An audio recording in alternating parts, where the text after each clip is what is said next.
An Inland Voyage, by Robert Louis Stevenson. Penseau sombre.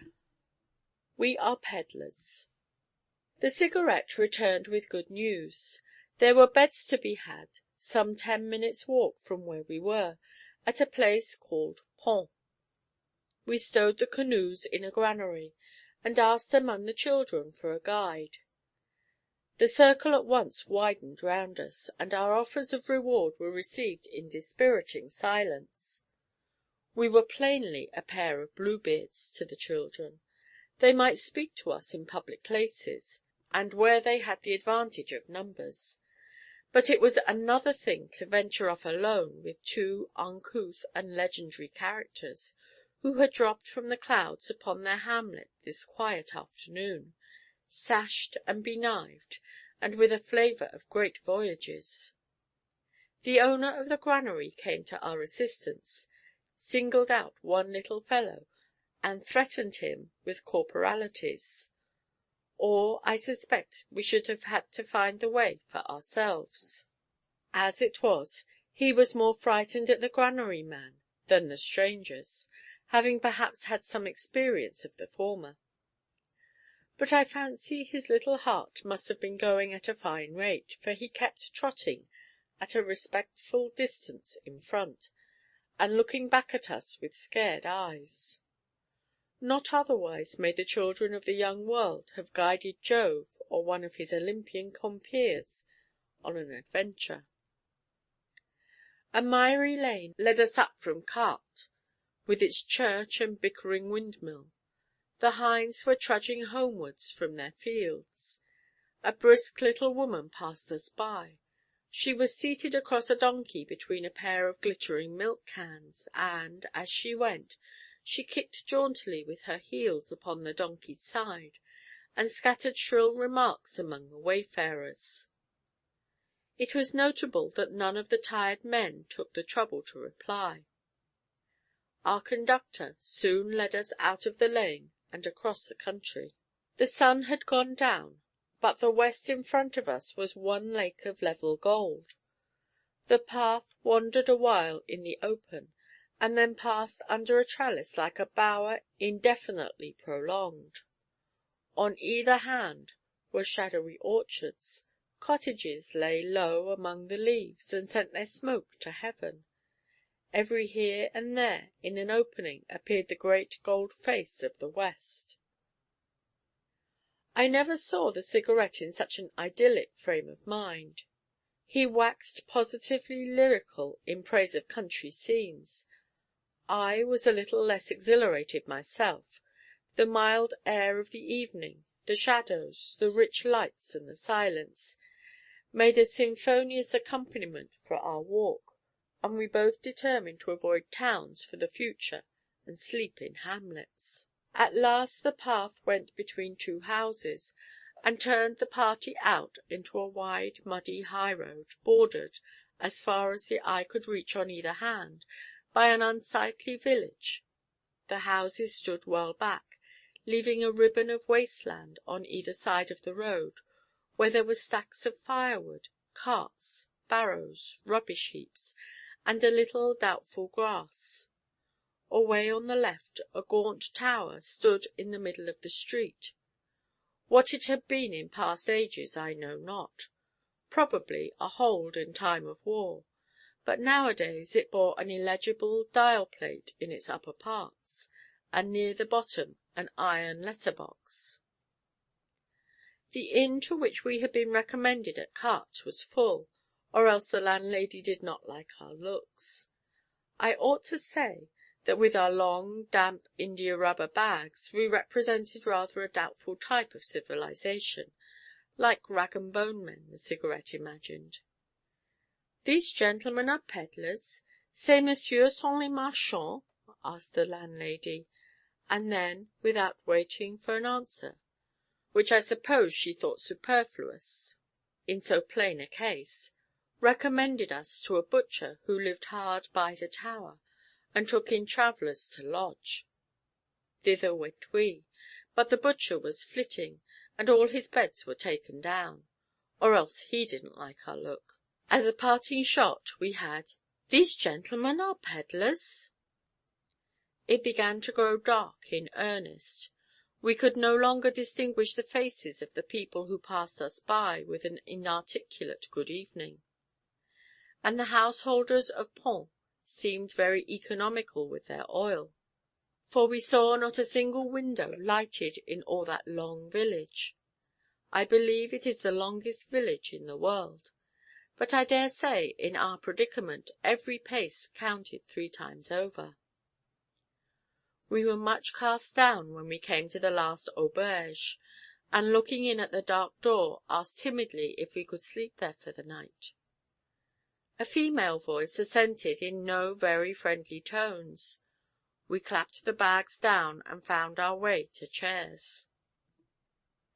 The place was in total darkness, save a red glow in the chinks and ventilators of the stove.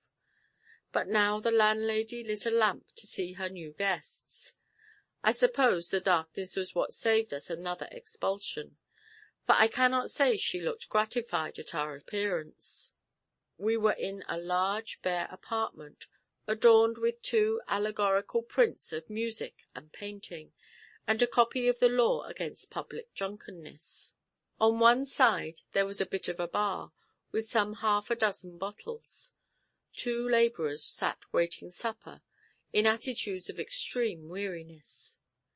A plain-looking lass bustled about with a sleepy child of 2, and the landlady began to derange the pots upon the stove, and set some beefsteak to grill. "These gentlemen are pedlars?" she asked sharply, and that was all the conversation forthcoming. We began to think we might be pedlars after all. I never knew a population with so narrow a range of conjecture as the innkeepers of Pont-sur-Sambre. But manners and bearing have not a wider currency than bank–notes. You have only to get far enough out of your beat, and all your accomplished airs will go for nothing. These Hainaulters could see no difference between us and the average pedlar.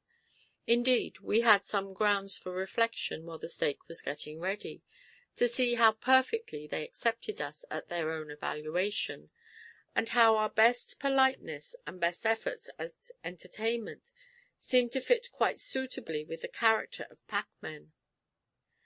At least it seemed a good account of the profession in France, that even before such judges we could not beat them at our own weapons.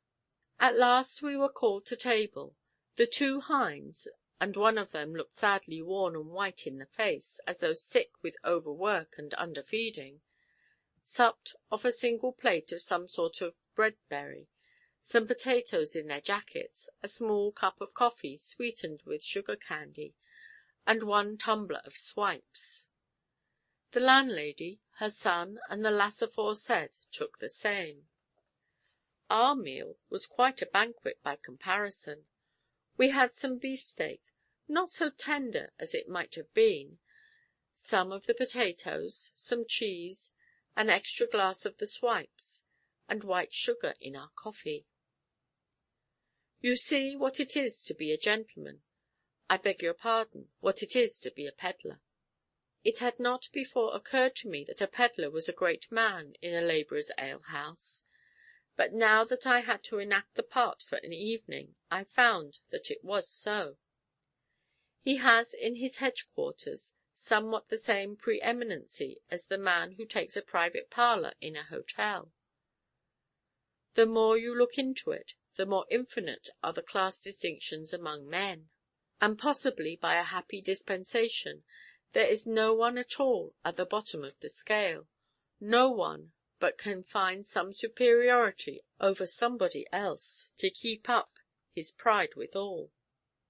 We were displeased enough with our fare, particularly the cigarette, for I tried to make believe that I was amused with the adventure, tough beefsteak and all. According to the Lucretian maxim, our steak should have been flavoured by the look of the other people's bread–berry, but we did not find it so in practice. You may have a head knowledge that other people live more poorly than yourself, but it is not agreeable. I was going to say, it is against the etiquette of the universe to sit at the same table and pick your own superior diet from among their crusts. I had not seen such a thing done since the greedy boy at school with his birthday cake. It was odious enough to witness, I could remember, and I had never thought to play the part myself. But there again, you see what it is to be a pedlar. There is no doubt that the poorer classes in our country are much more charitably disposed than their superiors in wealth, and I fancy it must arise a great deal from the comparative indistinction of the easy and the not so easy in these ranks. A workman or a pedlar cannot shutter himself off from his less comfortable neighbours. If he treats himself to a luxury, he must do it in the face of a dozen who cannot. And what should more directly lead to charitable thoughts?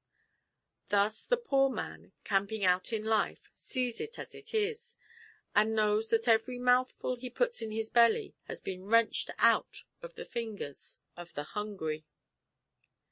But at a certain stage of prosperity, as in a balloon ascent, the fortunate person passes through a zone of clouds, and sublunary matters are thenceforward hidden from his view. He sees nothing but the heavenly bodies, all in admirable order, and positively as good as new.